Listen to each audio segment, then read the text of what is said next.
नमस्कार किसान भाइयों, आज के इस वीडियो के अंदर आप सभी का स्वागत है। किसान भाइयों, गर्मियों के दिनों में हमारे फसल के अंदर हम कैल्शियम नाइट्रेट भी डालते हैं तो हमारे फसल में अच्छे से ग्रोथ नहीं दिखाई देती और ऐसी सिचुएशन में हमें जरूरत पड़ती है और भी अच्छे फर्टिलाइजर की जो कैल्शियम नाइट्रेट से भी ज्यादा पावरफुल हो। तो आज के इस वीडियो के अंदर हम ऐसे ही फर्टिलाइजर के बारे में बात करने वाले हैं जिसमें कैल्शियम नाइट्रेट की भी बात होगी और अन्य फर्टिलाइजर जो कि कैल्शियम नाइट्रेट से भी पावरफुल है उनकी भी बात होगी। तो इसी बात के लिए एक लाइक भी बनता है और बिना किसी देरी के शुरुआत करते हैं आज के इस वीडियो की। किसान भाइयों, सबसे पहले वाले फर्टिलाइजर की बात करते हैं जो कि सबसे ज्यादा इस्तेमाल किया जाता है हमारे एग्रीकल्चर के अंदर, ज्यादा पसंदीदा भी है और ज्यादा चाहिए भी है।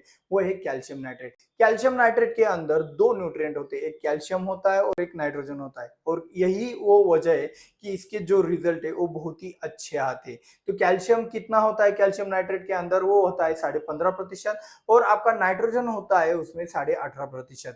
तो इतना 18.5% वाला जो नाइट्रोजन है वो 100% आपके फसल को अंदर मिलता है क्या? मतलब 18.5 का 18.5% वाला नाइट्रोजन अपटेक होता है क्या? बिल्कुल भी नहीं। इसमें से कुछ प्रतिशत फिक्स हो जाता है, कुछ लीच आउट होता है और बाकी का अपटेक होता है। लेकिन फिर भी ओवरऑल ये नाइट्रेट फॉर्म में होने के कारण इसका अपटेक बहुत ही शानदार होता है और हमारे फसल में रिजल्ट भी विजिबल होते हैं। एक बात कहते हैं हम कि भाई नाइट्रोजन का इस्तेमाल ज्यादा मत करो, संभल कर करो, ये बातें हम कहते रहते हैं। लेकिन गर्मियों के दिनों में बात अलग हो जाती है। आपके गर्मियों के दिनों में आपके फसल के अंदर नाइट्रोजन का ही डेफिशिएंसी हो जाता है, इसलिए बहुत ज्यादा जरूरी है कि आप अपनी फसल में कोई भी फर्टिलाइजर हो जो नाइट्रोजन वाला हो आप अपने फसल में जरूर दीजिएगा, जिससे अपनी फसल के अंदर अच्छे से ग्रोथ हो जाए। लेकिन आपको यहाँ पे एक बात ध्यान में रखना है कि नाइट्रोजन देते वक्त आपके फसल में ज्यादा, हद से ज्यादा भी नाजुकपन ना आए, पत्तियों में रफनेस या फिर मजबूती बरकरार बने बने रहे और जिससे आपका फसल के अंदर क्या होगा, कोई भी कीटक, रोग या वायरस आने की संभावना भी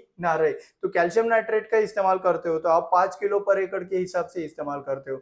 लेकिन कई बार क्या होता है, किसी का गुस्सा फूट जाता है, फसल ग्रो नहीं करती रहती है तो वो क्या करता है, एकदम से बड़ा वाला एप्लीकेशन कर देता है, एकदम से 25 किलो की बोरी दे देता है।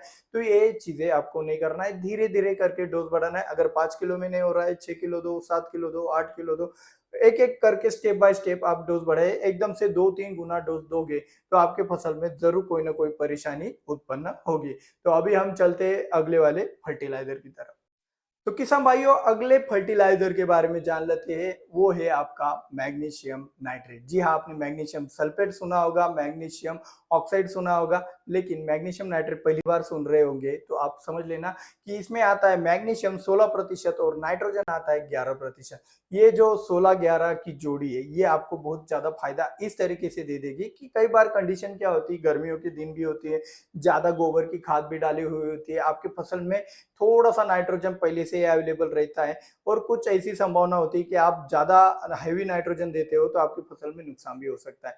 तो यहाँ पे काम आता है आपका मैग्नीशियम नाइट्रेट। तो ऐसी सिचुएशन में अगर आप मैग्नीशियम नाइट्रेट का एप्लीकेशन करते हो आपके फसल के अंदर, तो अगर गलती से नाइट्रोजन अत्यधिक भी हो गया, ज्यादा हो गया, सरप्लस हो गया, तो उससे आपके फसल में कोई भी नुकसान नहीं होगा, क्योंकि नाइट्रोजन और मैग्नीशियम दोनों मिलकर क्या बनता है आपका क्लोरोफिल, या फिर उसी को हम कहते हैं हरितद्रव्य। तो हरितद्रव्य बनने के कारण हमारे फसल के अंदर फोटोसिंथेसिस भी बढ़ जाती है और साथ ही साथ मैग्नीशियम नाइट्रेट का इस्तेमाल करने से हमारे फसल के अंदर ग्रोथ भी अच्छी हो जाती है। हालांकि कई इलाकों में आपका मैग्नीशियम नाइट्रेट आपको अवेलेबल नहीं होगा, ऑनलाइन आप चेकआउट कर सकते हो, अगर अवेलेबल होगा तो आप खरीद भी सकते हो। मैग्नीशियम नाइट्रेट का जो रिजल्ट है वो एकदम बढ़िया वाले आते हैं कैल्शियम नाइट्रेट की तुलना में, क्योंकि कैल्शियम नाइट्रेट सिर्फ नाइट्रोजन हाई करके फसल को ग्रो करने का काम करता है, लेकिन मैग्नीशियम नाइट्रेट आपकी ग्रोथ के साथ साथ हरितद्रव्य बनाकर आपकी फसल को एक मजबूती भी देता है। तो किसान भाइयों, यहाँ पे बात हो रही है नाइट्रोजन की और ऑर्गेनिक फार्मिंग के अंदर जो नाइट्रोजन अवेलेबल है वो है गाय का मूत्र, यानी कि काउ यूरिन। काउ यूरिन का अगर आप इस्तेमाल करते हो, गोमूत्र का आप इस्तेमाल करते हो, तो आपके फसल में भी नाइट्रोजन की पूर्तता हो जाएगी। लेकिन क्या होता है, घर का ही पशु रहता है तो आप क्या करते हो, यहाँ पे अपनी फसल के अंदर 40-40, 50-50 लीटर भी गोमूत्र चलवा देते हो, तो ये गलत बात होती है। मैक्स टू मैक्स जिस तरीके से आप 5-5 किलो आपका आपकी फसल के अंदर आप फर्टिलाइजर देते हो, उसी तरीके से 5 लीटर के ऊपर आपको गोमूत्र नहीं देना है।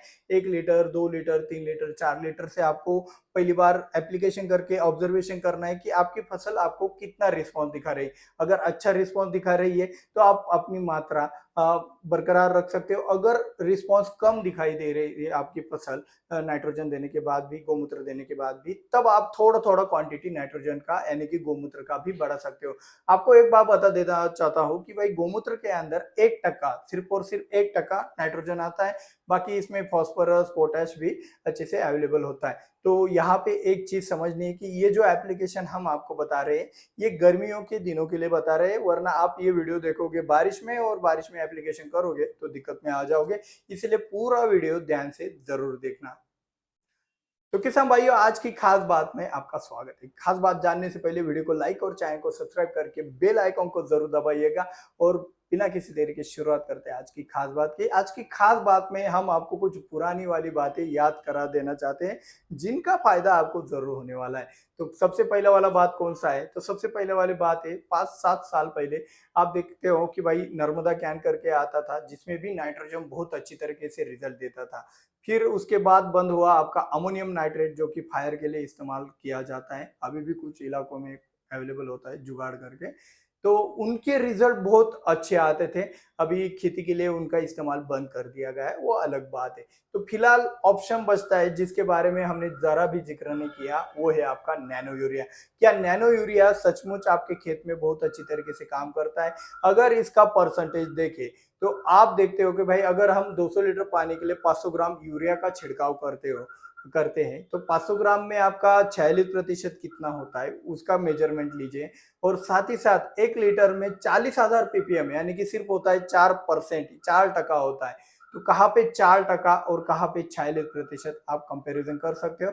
अगर स्प्रेइंग करना ही है नैनो यूरिया का, तो उससे अच्छा बोरी में से आधा किलो यूरिया निकालिए और शाम के वक्त स्प्रेइंग कर दीजिएगा, 46% नाइट्रोजन चला जाएगा, जिससे भी बहुत बढ़िया तरीके से रिजल्ट आते हैं। तो अगर आपको नैनो यूरिया के बारे में ज्यादा जानकारी चाहिए, तो आप इस वाले वीडियो के ऊपर क्लिक करके वो वाली जानकारी पा सकते हो। मिलते हैं अगले वीडियो में। जय जवान जय किसान।